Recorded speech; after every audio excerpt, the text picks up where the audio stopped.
figured I'd go ahead and do this since I'm in the emails I'm sending out to and those that are rerunning for office.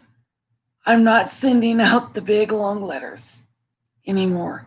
I'm just sending out a short, simple email with a link to the video that has questions and like me reading the letter with the questions in it and everything. So I figured I would do a video introducing myself and who I am, more about me, what about my. Let's get started.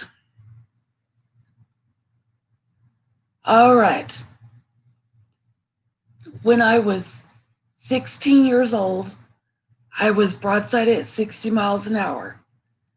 I was driving, I had home, and I came up to 102.66, which is a mile west of Wellston. I was in a 94 Ford Tempo. And at that time, the 102.66 intersection, all right, you've seen those horror movies where the hill is like, like that. And the sun's like blinding, like blinding bright, where you can't see to one side. I could not see anything to the left side. All that contempt on living. I wanted to live, but I wasn't for sure. So I was just kind of like, okay, God, you make the decision. Should I live? Should I die? So I had been praying, make the decision, because I had been suicidal and fidgeting. I had been anorexic, trying to budge, and I was like at a tumbling point and everything.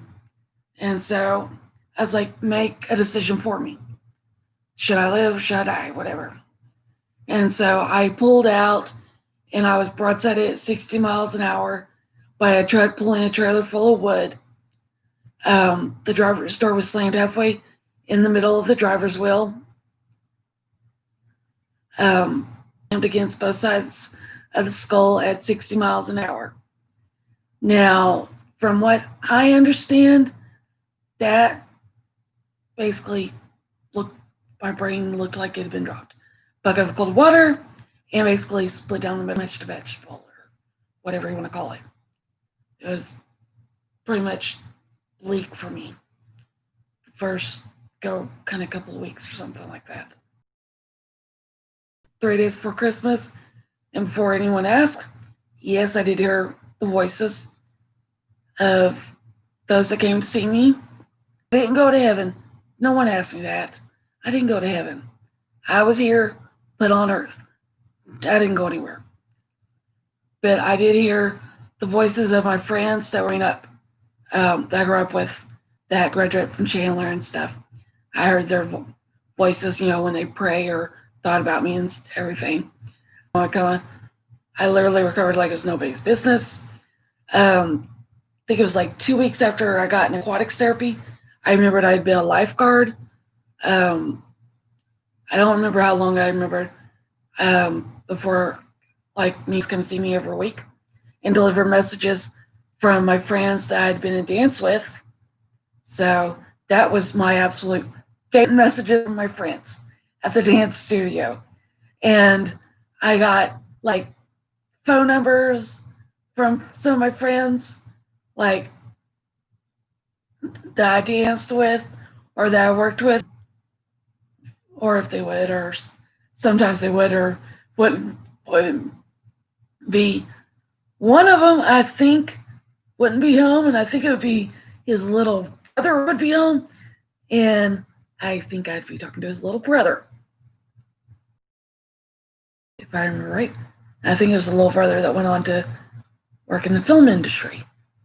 And that brother I worked with in lifeguarding is now works in the medical field or something like that. Yeah, something.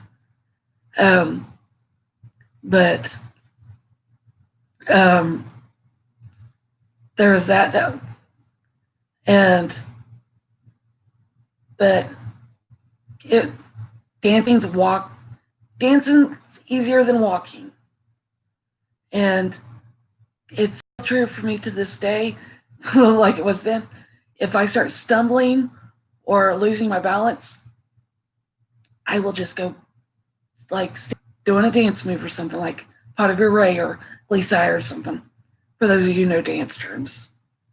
Then I returned to school. I did well, technically it's summer school or the whatever technical terms, but it didn't really feel like it because you see, I lived next door. My parents lived next door to the school, so it didn't really feel like summer school or whatever because I was just going next door and everything. The high school counselor was the one who taught me, helped me with catching up on my schoolwork.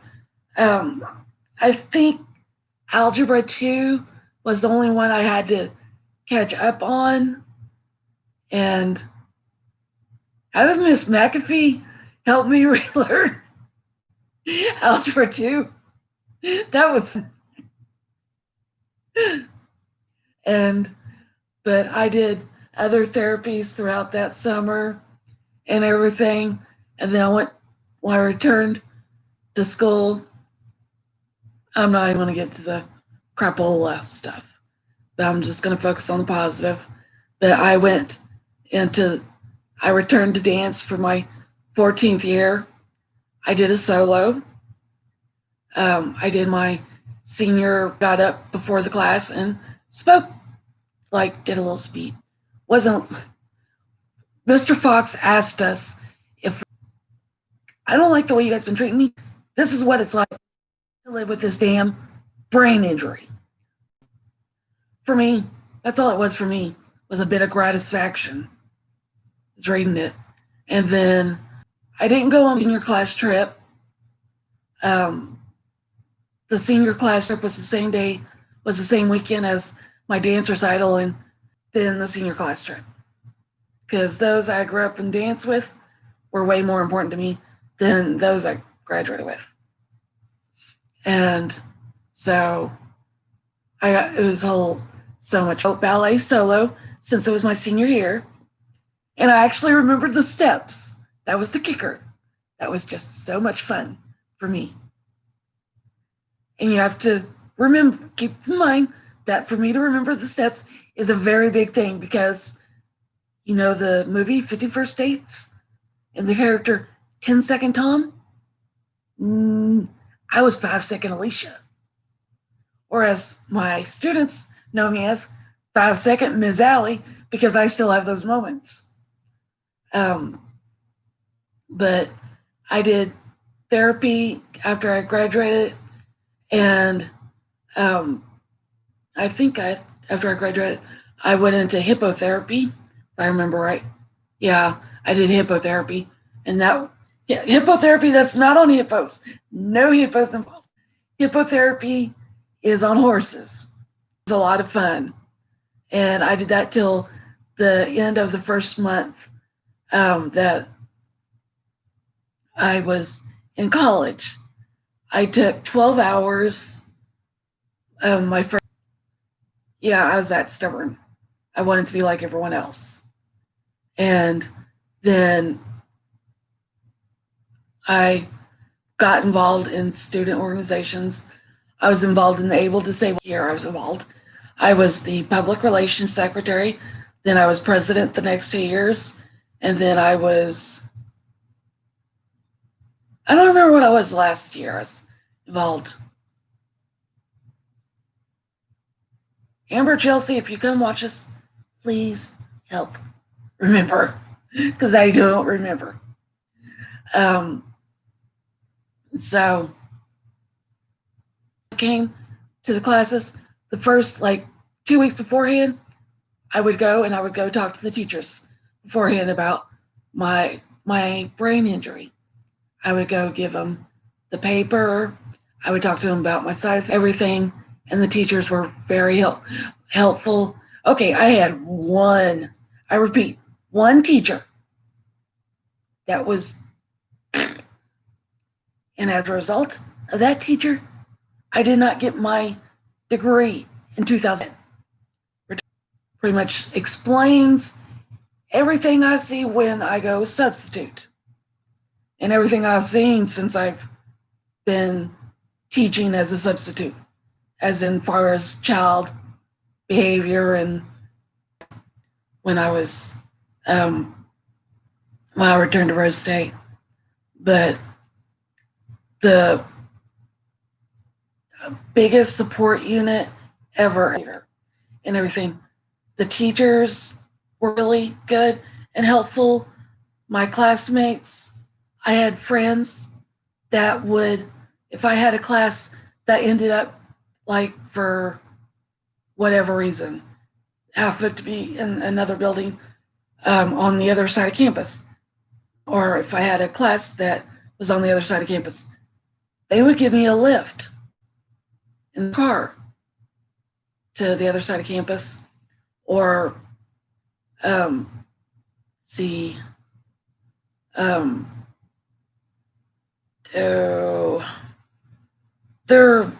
don't remember what the situation was, but there ended up being a situation, I think, where I needed a friend to take me to Jim Thorpe where Dad could meet me.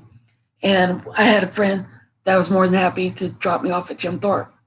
So I had friends like that. And then my dad was going to get activated after 9/11 because I entered college the fall of 2000 or fall of 99. And so I dealt with that, and that was a head trip in itself. I didn't really have to deal with. Yeah, one of my friends and I got in a disagreement to where we didn't speak for a year, but I didn't really deal with it at Rose State and everything. They helped calm me down and, helped me hold it together. And I was really grateful for that. My friend and I went on the day we had a big argument and decided, okay, we were not going to go on. We were going to just stop speaking to each other. One of the veterans that, or the Army recruiter that would come to campus, he happened to be there that day, and I asked him if I could come sit by him and have lunch. And I told him what happened, and on Reagan, that ended up making me feel really better that day. So, the funniest story, it's not really a funny story, but to those of us that graduated at Rose State, it kind of is. Because my best friend from Rose State, that we're on speaking terms now and we're real good friends, Jennifer, all right, let's put it this way. She's my Hillary Clinton and I'm her Laura Bush. We're like that. We'll kind of butt heads at times and everything. After we graduated, they had people having to rush us out because that day was raining. And not only was it raining, it was tornado was coming and everything. But we had to run out. We were rushing everyone out because there was a tornado coming and everything. So I think I've pretty much got a lot of people beat on the graduation stories. Tornado was coming and it got the class of 2003 from Rose State. It made us run for our lives. We got on the interstate and everything and we're watching, even though I think my cousin Carrie and them had to take cover at where they went to eat. Yikes. But after I graduated and the time between my degree and stuff, I did some volunteering at Wellston Elementary for the first, second, third, I believe I helped. No, it wasn't. Sometimes I helped third. Primarily first, second, in fourth grade, we had my second grade teacher, Miss Becker, and then fourth grade, I don't remember whose fourth grade class. I think it was my cousin Michaela's class. And then I'd go help in the library where Miss Humphrey was. I think Miss Humphrey was in the library. I'd help that. And that was back before they had. I was really good at that. That was one of my favorite things to do. But so I did that for that portion of time. I started TBI Raiders in 2002 while I started. I'm not even going to think of what year it was for me. I think it was during my third year or something. But it was during, and so I had started sending letters and finding out what I could do to help those with traumatic brain injury. And I don't remember if it was right before then or right when Governor Henry got elected. I really liked putting together what you would call research papers and everything on traumatic brain injury and everything imaginable on traumatic brain injury, from education, medical, how I think I did something on how military is affected, how students are affected, how employment, voting, or I did like a whole bunch of series of stuff. I'm one of those crazy idiots that likes doing that. And so that's what I did. And then when I finished there and I got whatever, I don't even remember, the Angel Fire or whatever the original host was. I had originally had the website at for I had TBI. I only had TBI Raiders and a TBI's Corner at that time. And then all the other websites came, I believe, possibly either somewhere along the way or when I moved to Stillwater. I don't know if I did any when I moved on my own back to Wellston, or I just started doing them when I moved to Stillwater, adding on to everything else. So, but before I got the hold of it at Rose, I used to have a newsletter that I would do for traumatic brain injury survivors that I would send out. And I've got like a subscription on Brave, I think it's bravenet.com. Down on the website you can sign up to, and I've got to send another one out sometime that I have not sent out in forever. That I used to send out when on the BraveNet, and I used to send out like a regular newsletter that was really cool. They had like important issues thing. And so in 2004, my last month when I was in finishing up it was my last day of the first 8 weeks at Rose. I found out I was going to Washington, D.C. It's no longer, together from what I know.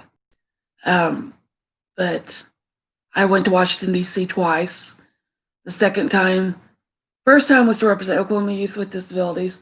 Second time was to go to represent the National Youth Leadership Network at the Easter Seal celebration of the Americans with Disability Act. And both times was in July. I think it was in 2004. It was during the Democratic National Convention. I don't laugh. I did not have fun that week. That was not fun. So that's why you will hear me badmouth national conventions. It's just a negative experience I had when I was in DC. So there was that. And when I got in Wellston, it was just about building and maintaining the websites and then building a vast network, making all the next connections I could at the, I don't remember. I made connections in other states with other brain injury alliances, brain injury associations. With I think I made some with veteran groups, other disability groups, and stuff like that. And then when I moved in to Stillwater and I went to Oklahoma State University, that's when I started kind of honing it in to more of a family and kind of bringing it all in together. So I'm bringing it back. Now it's about trying to get the state to do more to help traumatic brain injury. And when I finally learned about how to, I already kind of knew how to write legislation and the whole gist of it from the House and Senate and previous governors. I didn't know how to write it. But when I joined the Oklahoma Intercollegiate Legislature, then I found out how to write it. Then it became a piece of cake. And it became fun. So there was that. And that's when I decided to go to the websites. And I've read from 2000 to 2000 recently. I know I've read 2009 to 2012, probably a few years after that, of every bill that has passed to help traumatic brain injury survivors. Trust me, I had traumatic brain injury survivors. I know I've seen Oklahoma on a few of the sites with the bills that we've gotten through and stuff. So that's what I've done in the past and just kind of about everything. And anything else you want to know, just ask.